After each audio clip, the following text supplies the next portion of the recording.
오늘 저는 여러분과 함께 당신의 꿈이 죽을 때란 제목으로 은혜를 나누고자 합니다. 사람들마다 이 세상에 살면서 크고 작은 꿈을 가슴에 품고 살아가고 있습니다.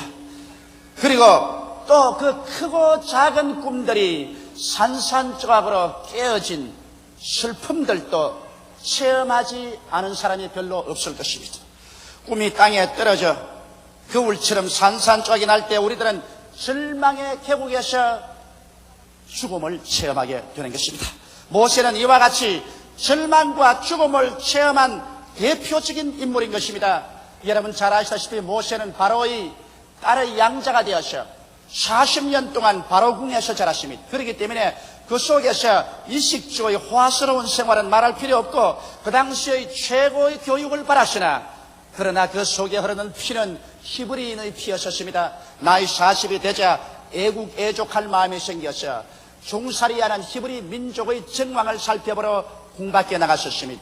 그리고 그들이 노역장에 가보니까 애굽 사람 한 사람이 히브리 사람을 몹시 구박하고 때리는 것을 보고 난 다음 전후 좌우를 살펴보자 다른 애굽 사람이 안 보이니까 달라들여 그 애굽 사람을 쳐서 죽여서 모래에 파묻어 버렸습니다. 자기는 하나님께서 자기 손을 통하여 히브리 민족을 구출하는 줄로 알았었습니다. 그 다음날 또 나가보니까 히브리 민족끼리 서로 싸우는지라 그가 들어가서 뜯어 말렸습니다. 어찌하여 동포끼리 싸우느냐. 외국에서 종살이하는 것도 슬픈 일인데 동포끼리 싸우던 이 웬 말이요. 그러자 악을 행하던 히브리 민족이 모세를 향하여 달라들면서 말했습니다. 당신에게 누가 재판관으로 세웠어? 어제 애굽 사람을 쳐서 죽인 것처럼 또 나를 쳐 죽이겠소? 그러고 달려들었습니다. 그 정황을 보자 모세는 자기가 어제 애굽 사람을 쳐 죽인 것이 히브리 민족에게 이해가 될 줄 알았는데 동포들이 이해해 주지 않습니다. 자기 일이 탄로난 줄 알고 그 길로 도망을 쳐서 미디안 광야로 가버리고 말한 것입니다. 그는 미디안 광야에서 이제 도망친 사람으로서의 쓸쓸한 삶이 시작했습니다. 아무도 알아주는 사람 없고 또 아무도 인정해주는 사람도 없습니다. 희망이 다 끊어졌었습니다. 그 미디안 광야에서 이드르라는 유목민족의 추장의 딸과 결혼을 해서 목동으로서 전락해서 그로부터 시작해서 40년을 하루같이 그런 호렙산 주변을 양무리를 끌고 다니면서 울며 세월을 보내셨습니다. 모세가 앉았다가 일어난 곳마다 모세는 자기의 청춘이 죽어서 파묻힌 장면을 볼 수가 있었습니다. 그는 울며 40평생의 세월이 지나고 이제 나이 80이 되었습니다. 얼굴은 쭈글쭈글해지고 눈은 뿌옇게 되고 허리는 굽어지고 이제는 노인이 되고 이제는 이 세상에서 인간이 가질 수 있는 희망이란 하나도 없이 다 깨어지고 말한 것입니다. 절망의 미디안 광야에서 그는 40년 동안의 죽음을 체험했던 것입니다. 그러한 사람에게도 희망이 있을 것이냐고 물을 것입니다. 그런데 베란간 하룬 호렙산 기슭에서 불타면서 끓이지 않은 가시는 굴을 보고 그것을 귀히 여겨서 구경하러 갔다가 그 가시는 굴에서 하나님의 소명을 받게 된 것입니다. 40청춘에 이루지 못한 꿈을 하나님께서 80에 다시 부활시켜서 모세를 택하여 지팡이 하나만 짚고 홍해를 건너가서 300만 이스라엘 백성을 구출해낼 수 있는 위대한 하나님의 은총이 그에게 임하였던 것입니다. 우리는 이 장면에서 깨달아야 될 것은 여러분의 생애가 산산조각이 나고 이제 종지부를 찍었다고 생각할 때 그때 절망해서는 안 되는 것입니다. 왜냐하면 우리의 꿈이 깨어지고 우리의 소망이 다 산산조각이 나버리고 우리의 심령이 죽음의 벽에 부딪혔을 때 그때 꿈이 다시 부활할 것을 믿음을 가지고서 참을 수 있어야 되는 것입니다. 우리는 이 위대한 교훈을 아브라함의 가족의 생애 가운데서 알아봐야 될 것입니다. 첫째로 아브라함의 꿈과 그 절망을 우리 한번 살펴보십시다. 아브라함은 우리들의 믿음의 모범이요 사표요 조상입니다. 그렇기 때문에 아브라함에게 일어난 일들은 여러분과 나에게도 크고 적게 일어나게 되는 것입니다. 알데아는 아브라함은 나이 75세 갈대아 우르를 떠나게 되었습니다. 하나님께서 나타나셔서 아브라함에게 이와 같은 약속을 주셨습니다. 여호와께서 아브라함에게 이르시되 너는 너희 본토 친척 아비 집을 떠나 내가 내게 지시할 땅으로 가라. 내가 너로 큰 민족을 이루고 내게 복을 주어 내 이름을 창대케 하리니 너는 복의 근원이 될지라. 너를 축복하는 자에게는 내가 복을 내리고 너를 저주하는 자에게는 내가 저주하리니 땅의 모든 민족이 너를 인하여 복을 얻을 것이라 하신지라. 이 영광스럽고 찬란한 꿈이 마음속에 넘쳐왔습니다. 75세 된 아브라함에게 이와 같은 위대한 삶의 기회가 다가올 줄은 생각지를 못했었습니다. 그는 꿈이 마음속에 사무쳐 올랐었습니다. 그래서 그는 그의 온 가족들을 다 뒤로 두고 자기의 아내와 함께 손을 잡고 가나안 땅을 향해서 전진해 나간 것입니다. 가나안 땅으로 가는 발걸음마다 그는 꿈이 출렁거렸었습니다. 가나안 땅에 가면 하나님의 영광이 임하고 적과 꿀이 흐르고 거기에서 위대한 나라가 이루어질 줄 기대하고 떠났던 것입니다. 그런데 이 웬 말인 것입니까? 그가 가나안 땅에 도착하자마자 그가 여태까지 가슴 속에 품고 오던 그 모든 꿈은 신기루처럼 사라져버리고 말한 것입니다. 가나안 땅은 가뭄과 흉년이 다가와서 온 천지가 새빨갛게 타버리고 물이란 물의 근원은 다 말라버리고 말한 것입니다. 데리고 온 짐승떼들은 먹을 것과 마실 것이 없어 다 죽어버리고 말았었습니다. 함께 온 종들도 다 뿔뿔이 흩어져서 살 길을 찾아가 버리고 말한 것입니다. 밥 달라고 우는 조카를 데리고 아브라함은 도저히 생각도 못하고 꿈도 꾸지 못한 애굽 땅을 향해서 그 아내와 함께 살러 내려갈 수밖에 없었습니다. 그리고 그가 애굽 땅에 내려가자 절망은 거기에서 더 무섭게 기다리고 있었습니다. 왜냐하면 바로가 그 사라의 아름다움을 보고서 사라를 취하여 바로의 아내로 삼아버리고 말한 것입니다. 이래서 그는 찬란한 꿈을 안고서 가나안 땅에 왔는데 꿈은 온데간데 없이 사라지고 그 찬란한 꿈 대신에 애굽에 내려와서 쓰디쓴 절망의 골짜기에서 죽음의 세월을 보내면서 아내조차 잃어버리고도 말 한마디 못하는 산송장의 삶을 살 수밖에 없었습니다. 아브라함이 겪은 그 마음의 절망이란 우리 말로서 형언할 수가 없을 것입니다. 그리고 아브라함은 그 속에서 죽었습니다. 개인의 꿈이 사라지고 자기 마음의 기대가 사라지고 인간적인 모든 희망과 용기가 다 사라지고 그런 산산조각이 나고 인생으로서의 모든 것이 박살이 나버리고 말았다고 생각한 것입니다. 그러나 때가 이름에 하나님께서 또다시 그 꿈을 부활시켜 주셨습니다. 하나님께서 바로에게 꿈으로 나타나셨습니다. 네가 데려오고 네 사라는 선지자의 아내다. 이는 아브라함의 아내다. 그러므로 아브라함에게 돌려주어라. 만일 돌려주지 않으면 너희 집안에 내가 심판해서 큰 불행을 자초하겠다. 바로가 이 꿈을 꾸고 놀라서 일어나서 아브라함을 불러서 왜 내가 진작 사라를 내 아내라고 말하지 않았는가? 왜 내 동생이라고 말했는가? 그래서 그 아내를 돌려주고 그 아내를 자기가 빼앗은 그 보상으로서 많은 금과 은과 짐승떼와 노비를 주어서 아브라함을 내보냈었습니다. 아브라함은 다시 한번 그 아내를 찾고 많은 금과 은과 짐승과 노비들을 거느리고 애굽에서 나와서 가나안 땅에 올라가서 가나안에서 제단을 쌓고 여호와의 이름을 부르게 된 것입니다. 그렇죠. 하나님께서 아브라함에게 말씀하시기를 아브라함아 내 눈을 들어 동서남북을 바라보라. 내 눈으로 보이는 그 땅을 너와 내 자손에게 주겠다고 약속하신 것입니다. 이래서 아브라함은 가장 무서운 절망의 계곡에서 그 꿈이 다시 부활해 일어나서 그는 가나안 땅에 올라와서 하나님의 능력으로 다시 그 땅을 얻게 됐던 놀라운 종을 받게 된 것입니다. 그러면 우리 두 번째 사라의 꿈과 절망을 한번 살펴볼까요? 여러분, 사라는 아브라함을 따라서 갈대아 우리에서 나올 때 그런 사랑하는 자녀의 의미가 될 수 있다는 약속을 받았었습니다.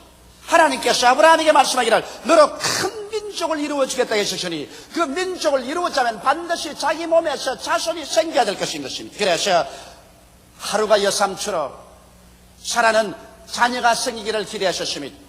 세월은 점점 흘러가셔 가나안으로 온 지 벌써 10년의 세월이 지나가셔 그의 남편의 나이가 85세가 되고 자기의 나이 75세가 되도록 어린애기는 흔적도 없었습니다. 이제는 어린애기를 얻을 만한 그러한 기력도 다 상실하고 마는 것입니다. 거기에서 사라의 꿈은 산산조각으로 깨어지고 마는 것입니다. 한 여인으로서 어린애기를 낳지 못하고 한 가게를 이어주지 못한다는 마음의 수치와 고통은 말로 형용할 수가 없었습니다. 그래서 75세까지 기다린 사라는 이제는 어린애기를 낳을 수 있다는 자신을 잃어버리고 말한 것입니다. 꿈이 산산적으로 깨졌습니다. 그래서 그런 자기의 남편 아브라함을 자꾸 깨었습니다. 내가 자식을 낳을 수 없으니까 내 여종 하갈이라도 첩으로 취해서 첩의 몸에서라도 자식을 하나 얻으라고 했었습니다. 그래서 아브라함은 그 말을 듣고 하갈을 취하여 첩으로 삼고 그 첩에서 이스마엘을 얻게 되었으나 그때로부터 시작해서 가정의 풍파는 그치지 않았었습니다. 어린애기를 낳은 하갈은 그때로부터 자신을 얻고 어깨에 힘을 주고 그의 주인인 사라를 무시하고 멸시했습니다. 그 결과로 가정 풍파가 끝이 없고 사는 것이 아니라 마치 전쟁 상태에 놓인 것 같았습니다. 하는 수 없어서 아브라함은 사라와 약속해서 하갈과 이스마엘을 집에서 내어 쫓는 길밖에는 다른 도리가 없었습니다. 그런 가정적인 비극까지 체험한 것입니다. 그래서 첩에서 어린애기를 낳아서 자기의 이물을 다하려던 사라의 꿈은 산산적으로 깨어지고 쓴 분노와 눈물밖에 남은 것이 없었습니다. 그리고 세월이 지나갔었습니다. 이제 모든 것은 끝장났었습니다. 이젠 자식을 얻겠다는 꿈은 산산조각이 나고 마는 것입니다. 그와 함께 사라의 모든 희망도 사라져버리고 마는 것입니다. 아브라함은 나이 99세가 되고 사라의 나이 89세가 되었을 때 주님께서 찾아와서 그 꿈을 부활시키려고 하셨습니다. 성경에 보면 창세기 18장 12절로 15절에 사라가 속으로 웃고 이르되 내가 노쇠였고 내 주인도 늙었으니 내게 어찌 낙이 있으리요. 여호와께서 아브라함에게 이르시되 사라가 왜 웃으며 이르기를 내가 늙었거늘 어떻게 아들을 낳으리요 하느냐. 여호와께 능치 못한 일이 있겠느냐. 기한이 이럴 때 내가 내게로 돌아오리니 사라에게 아들이 있으리라. 사라가 두려워서 승인치 아니하여 가로되 내가 웃지 아니하였나이다. 하라사대 아니라 내가 웃었느니라. 하나님께서 아브라함과 사라에게 와서 이제 곧 아들이 있겠다고 말하니까 아브라함도 엎드려서 웃었습니다. 하나님 이스마엘이나 살게 하여 주옵소서. 사라는 말할 필요 없이 천막 뒤에 숨어서 웃었습니다. 나 같은 이제 89살이나 된 사람이 아들을 낳다니 그런 웃기는 말씀을 어떻게 하시옵니까? 그렇게 했습니다. 그러나 가장 절망의 어두운 골짜기에서 하나님께서는 그들에게 아들을 주겠다고 약속을 하시고 난 다음 아브라함의 나이 100살이 되고 사라의 나이 90이 되었을 때 하나님의 축복으로 말미암아 그들은 아들을 낳았으니 그 이름이 바로 이삭인 것입니다. 이것은 하나님께서 여러분과 나에게 절대로 절망하지 말 것을 교훈으로 보여주는 것입니다. 성경 히브리서 11장 11절로 12절에 보면 믿음으로 사라 자신도 나이 늙어 단산하였으나 잉태하는 힘을 얻었으니 이는 약속하신 이를 미쁘신 줄 알미라. 이러므로 죽은 자와 방불한 사람으로 말미암아 하늘의 흐다한 별과 또 해변의 무수한 모래와 같이 많이 생용하였느니라. 여러분과 나의 꿈이 깨어지고 우리의 희망이 산산조각이 나서 우리의 삶이 죽은 자와 방불한 사람처럼 될 때도 낙심하지 말아야 되는 것입니다. 죽은 자를 살리시며 없는 것을 있는 것까지 부르시는 일을 하나님으로 믿으시면 우리 스스로가 주님께 나와셔서 우리 자신이 죽은 자와 방불한 인생같이 되더라도 우리가 낙심하지 말고 기대를 저버리지 않고 주님 앞에서 기다리면 아브라함에게 부활을 주신 하나님, 사라에게 부활을 주신 하나님께서 여러분과 나에게도 위대한 부활을 주셔서 꿈이 이루어지게 만들어 주시는 것입니다. 나는 세 번째로 가장 큰 죽음, 가장 큰 축복에 관해서 말씀하고 싶습니다. 이것은 아브라함과 사라에게 동시에 다가온 일인 것입니다. 그들은 소망의 꽃으로서 이삭을 가지고 있었습니다. 이삭은 날로 자라서 이제는 금지 옥엽 같고 눈에 넣어도 아프지 않게 성장했었습니다. 그리고 아브라함의 모든 꿈과 사라의 모든 꿈이 이삭에 총집결되어 있었습니다. 그럴 때 청천벽력 같은 꿈을 깨뜨리는 하나님의 음성이 들어왔습니다. 아브라함아, 내 사랑하는 독자 내 외아들을 데리고 모리아산에 가서 그를 잡아 제물로 드리라. 인간의 꿈이 여러분 깨어진다 해도 이처럼 처참하게 깨어질 수가 없습니다. 자기의 친자식을 잡아서 제물로 드리라는 명령, 이 하나님의 명령보다 더 처참한 명령이 어디 있겠습니까? 그러나 여기 아브라함은 조금도 자기 스스로의 생각에 굴하지 아니하고 곧장 그 아들의 나무를 짊어지고 그 한 손에 불을 들고 한 손에 칼을 들고 사흘 길을 걸어서 모리아산에 가서 짐승과 종들을 두고서 아이와 함께 내가 제사를 지내고 오겠다고 모리아산으로 올라가게 된 것입니다. 올라갈 때 이삭이 질문했으니 아버지, 장작도 있고 여기 불도 있고 칼도 있는데 제물로 드릴 어린 양은 어디 있나이까? 이 말을 들었을 때 아브라함의 간담이 서늘하고 억천간장이 무너지지 않았겠습니까? 그러나 아브라함 말했습니다. 이 사람아, 제물로 드릴 어린 양은 하나님이 친히 예비하신다. 그리고 산에 올라가서 그 아들과 부지런히 제단을 쌓았습니다. 제단을 다 쌓고 난 다음에 아브라함은 이삭이 말했습니다. 이삭아, 하나님께서 너를 잡아 제물로 드리라고 그랬다. 천지를 지으신 하나님의 명령이니 내가 어찌 거역하겠는가? 또 하나님께서 나의 후손은 너로 말미암아 나겠다고 하셨으니 내가 비록 너를 잡아 죽일지라도 하나님께서 잿더미 속에서 너를 다시 부활할 줄 나는 믿고서 너를 제물로 드려야만 하겠다. 이삭은 순순히 순종했습니다. 그래서 아브라함은 이삭을 묶어서 그 제단에 얹어놓고 난 다음에 그런 칼을 빼어들어서 높이 쳐들어 그 아들 이삭을 내려치려고 하는 것입니다. 여러분, 이와 같은 것이 가능할까요? 나는 자신 없습니다. 거기에서 아브라함이 믿음의 조상이 될 만한 자격이 있습니다. 우리 범인들은 결코 그렇게 할 만한 용기가 없습니다. 차라리 천당 본부에 못 들어가고 문지기가 될지언정 하나님 이것만은 면해 주시옵소서. 아마 틀림없이 그렇게 했을 것입니다. 그러나 여기에 아브라함은 하나님의 명령이면 자기의 외독자 이삭까지라도 스승치 않고 바치는 위대한 믿음의 사람이었습니다. 나는 이 믿음에 대한 이야기를 읽을 때마다 마음속에 감격하고 감동되지 아니할 수가 없습니다. 아브라함이 막 칼로스들이 치려고 할 때 하늘에서 천사의 음성이 들려왔습니다. 아브라함아, 아브라함아, 내 아들에게 해치지 말라. 내가 내 독자 내 외아들이라도 아끼지 아니하신즉 참으로 이제 하나님 사랑한 줄을 아노라. 그러므로 하나님께서 그때 하나님의 이름을 두고 맹세해서 가라사대 내가 내게 복주며 복주고 너를 번창케 않고 번창케 하라고 말씀하신 것입니다. 여기에서 가장 큰 죽음에서 가장 큰 부활의 연총이 그에게 임하게 된 것입니다. 여러분, 이 이야기를 통해서 보게 될 때 여러분과 나의 생애 속에 우리가 받을 위대한 교훈이 있습니다. 여러분과 내가 죄를 회개하고 예수를 구주로 믿을 때 성경은 말씀하기를 모두 다 아브라함의 자손이 되었다고 말씀하는 것입니다. 하나님께서는 아브라함을 우리 믿음의 조상으로 삼은 이상 아브라함을 섭리하시고 인도하신 그 하나님께서는 믿음의 후손인 여러분과 나에게도 그와 같은 원리를 가지고서 주님께서 섭리하시고 돌보아 주시는 것입니다. 이렇기 때문에 우리가 이 세상에 살면서 하나님을 섬기고 그 나라와 그 일을 먼저 구하며 하나님께서 말씀과 성령으로 여러분과 나의 가슴 속에 찬란한 꿈들을 넣어주시는 것입니다. 하나님께서는 주의 백성치고 꿈이 없이 살기를 원하지 않습니다. 성경은 말씀하기를 말세 남종과 여종에게 성령을 부어주리니 너희 늙은이들은 꿈을 꾸고 젊은이들은 환상을 볼 것이라고 말한 것입니다. 영혼이 잘됨같이 범사에 잘되며 강건할 꿈과 환상을 가질 수가 있을 것이요, 구원의 꿈이 있고 성령 충만의 꿈이 있으며 치료의 꿈이 있고 축복의 꿈이 있으며 영원한 영광에 들어갈 꿈이 있는 것입니다. 그러므로 우리는 크고 작은 꿈들이 말씀과 성령을 통해서 우리의 가슴 속에 가득하게 되어지는 것입니다. 그러나 한 가지 우리가 알아야 될 것은 꿈이 인간에게 접붙여질 때 인간은 그 소망이 이루어지기 전에 먼저 죽음을 체험해야 된다는 것입니다. 이것을 우리 예수 믿는 사람은 알아야 되는 것입니다. 꿈에 도달하기 전에 반드시 그 사이에는 죽음의 계곡이 있다는 것을 잊지 말아야 되는 것입니다.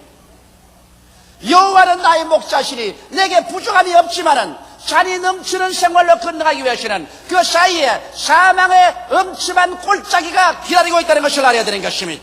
아브라함도 그 죽음의 골짜기를 지나셨습니다. 사라도 그 죽음의 골짜기를 지나셨습니다. 이삭도 그 죽음의 골짜기를 지나셨습니다.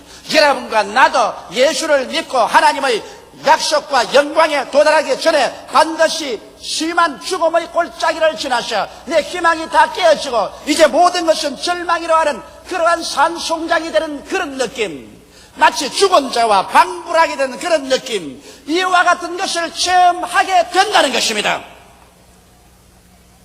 이러한 죽음의 골짜기를 지나갈 때 여러분과 내가 낙심하지 말아야 되는 것입니다. 이것이 반드시 하나님의 그런 섭리인 것입니다. 왜 죽음의 골짜기를 지나가야 할까요? 첫째로 하나님께서는 여러분의 꿈이 깨어질 때 여러분의 육신의 자아도 깨어지게 만들어 주시는 것입니다. 여러분, 인간이 깨어지지 않은 상황에서 꿈을 이루어지면 옛날에 아담과 하와가 교만했듯이 우리가 교만해져서 또다시 마귀를 정죄하는 정죄에 떨어질까 위험한 것입니다. 이렇기 때문에 하나님께서는 여러분과 나에게 꿈을 이루기 전에 반드시 교만의 가시를 뽑아야 되는 것입니다. 내가 했다, 나를 보라, 내가 얼마나 위대하냐. 교만의 가시를 깨뜨리기 위해서, 교만의 가시를 뽑아버리기 위해서 꿈이 이루어지기 전에 여러분과 나는 사망의 골짜기를 지나서 자아가 깨어지는 체험을 해야만 되는 것입니다. 여러분, 인간의 혼이 깨어지는 것은 혼이 나야 깨어지지, 혼이 나지 않으면 깨어지지 않습니다. 그러므로 하나님께서는 여러분과 내가 마음에 품었던 그 꿈을 산산조각나게 하셔 여러분과 나의 가슴 속에 혼이 나고 마음이 깨어지고 주님 그 발 앞에 엎드려 항복하도록 만드는 이와 같은 승리를 베푸시는 것입니다. 이렇기 때문에 크고 작은 꿈이 다가오면 크고 작은 죽음이 여러분과 나를 위해서 기다리고 있다는 사실을 잊지 말고, 여러분과 내가 사망의 엄침한 골짜기를 지날 때 이상한 일 당하는 같이 하나님을 원망하거나 탄식하지 마십시오. 원망하거나 탄식하는 사람은 자격을 상실해버리고 마는 것입니다.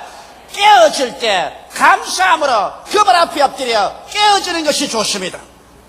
둘째로, 여러분, 우리가 사망의 엄침한 골짜기를 지날 때 순종을 배웁니다. 성경에는 말씀하기를 하나님의 아들 예수 그리스도라도 그 고난을 통하여 순종함을 배웠다고 말한 것입니다. 하나님께서는 여러분과 나의 꿈이 이루어지기 전에 고난을 통해서 우리가 깨어지게 하심으로 하나님 앞에 절대 순종할 것을 가르쳐 주시는 것입니다. 여러분, 아브라함과 사라의 마지막 순종을 보십시오. 그 외독자, 그 외아들을 모리아산에 제물로 드리라고 말할 때 두말하지 아니하고 순종한 것을 보십시오. 우리는 고난을 통하여 깨어짐으로 말미암아 비로소 순종함을 배우는 것입니다. 오늘 자녀 교육에도 너무 자녀 좋다고 해서 금지옥역으로 사랑만 하고 좋은 일만 해주면 나중에 그 자녀 고집을 길러서 이 사회에 나가서 살 수 없는 위기주의자가 되게 만들어버리고 마는 것입니다. 그러나 어릴 때 부모가 자녀들이 잘못할 때 채찍을 들고 종아리를 때리고 그를 경계하는 것은 그 고집을 깨뜨려서 순종함을 배움으로 말미암아 나중에 사회에 나가서 법을 준수하고 하나님을 순종하며 살 수 있는 인격자를 만들기 위해서 그렇게 하는 것처럼, 우리 하나님께서는 소망이 이루어지기 전에 고난을 통해서 우리의 고집을 깨뜨리고 절대 순종하는 자로 만들려고 하는 것이기 때문에 고난당할 즈음에 여러분은 마음을 다하고 뜻을 다하고 정성을 다하고 목숨을 다하여 주님께 순복하게 되시기를 주의 이름으로 축원합니다. 셋째로, 여러분, 고난을 통하고 사망의 엄침한 골짜기를 통할 때 하나님의 능력으로 꿈이 반드시 부활할 것을 믿고 인내해야만 되는 것입니다. 미리부터 겁을 집어먹고서 모든 것을 포기해버리고 나는 못한다, 나는 안 된다, 나는 알 수 없다, 나는 망했다 손을 들어버리는 자는 꿈을 이루지 못합니다. 내 꿈이 하나님의 말씀과 성령으로 말미암아 주어진 것이면 그가 얼마나 내 눈앞에서 산산조각이 날지라도 무덤에 들어간 나사로를 나흘 만에 불러일으키라는 것이는 여러분과 나의 꿈을 하나님의 능력과 하나님의 기적으로 다시 부활시켜 주시는 것입니다.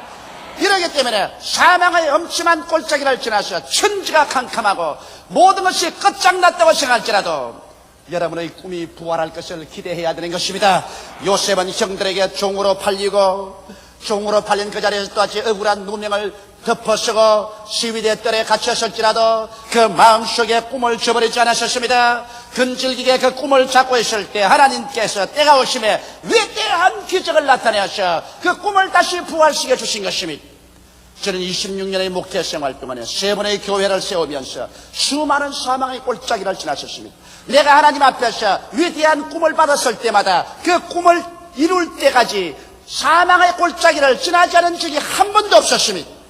몇 번이나 도망치고 포기하고 다 던져버릴 마음이 있었지만은 그 석선 혹심한 고통과 괴로우면서 내가 깨어지고 내가 순종하고 하나님의 기적을 믿을 때 언제나 주님은 내 인간으로 상상을 초월해서 위대한 부활을 갖다 주셨습니다.